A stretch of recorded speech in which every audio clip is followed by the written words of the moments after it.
Assalamualaikum, salam Malaysia Madani. Saya Siti Aisyah Malisa Yohanis dalam Dunia 11 Pagi.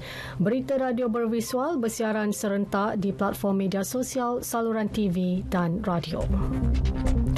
Polis Indonesia menahan seorang lelaki didakwa sebagai bomoh kerana memperdaya dan membunuh 12 orang pelanggannya.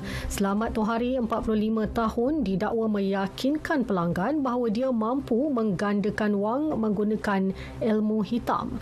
Perkara itu terbongkar selepas salah seorang pelanggan yang ditipu membuat laporan polis atas kehilangan anaknya selepas bertemu selamat untuk menebus semula wang. Siasatan awal mendapati pembunuhan berlaku sejak 2020. Suspek sebelum ini pernah didakwa atas tuduhan penipuan wang dan dipenjara pada 2019 atas kesalahan sama.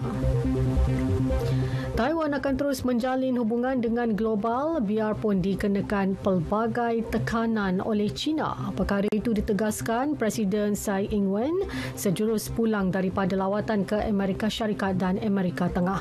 Pertemuan beliau dengan Speaker Dewan Amerika Kevin McCarthy antara mesej jelas Taipei kepada Beijing mengenai pendiriannya. China bagaimanapun menyifatkan pertemuan tersebut adalah provokasi dan sengaja dilakukan bagi meningkatkan ketegangan.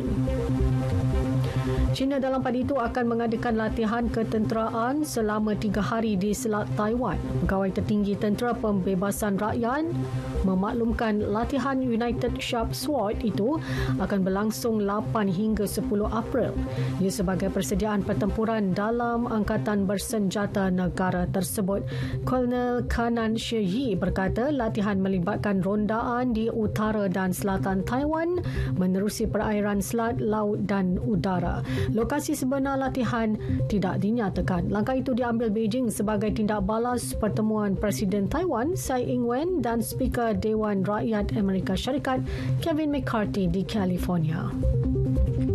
Dalam perkembangan lain, saintis angkasa dari China dan Perancis sedang giat membuat persiapan akhir untuk melancarkan satelit terbaru yang dibangunkan bersama di Shanghai. Satelit SVOM direka untuk mengesan fenomena letusan sinar gamma di angkasa lepas. Projek berkenaan telah diluluskan pentadbiran angkasa China dan Agensi Angkasa Perancis pada tahun 2006. Korea Utara sekali lagi melaksanakan ujian drone serangan nuklear dengan dalam air HALE-2. Agensi Berita Pusat menyatakan ujian tersebut dilakukan oleh sebuah institut penyelidikan sains pertahanan negara. Ia sebagai tindak balas terhadap latihan ketenteraan yang dilakukan Korea Selatan bersama Amerika Syarikat. HALE-2 mampu bergerak sejauh 1,000 km sebelum mengenai sasarannya.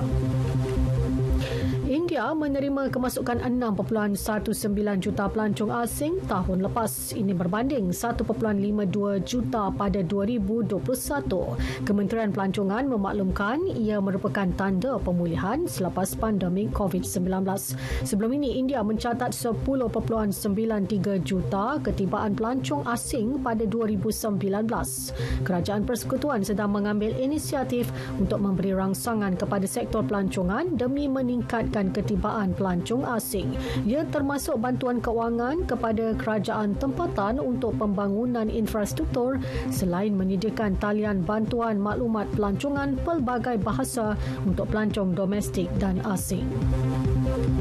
Tindakan rejim Israel menceroboh dan mengebom wilayah selatan Lubnan akan diadu secara rasmi kepada Majlis Keselamatan Pertubuhan Bangsa Bersatu.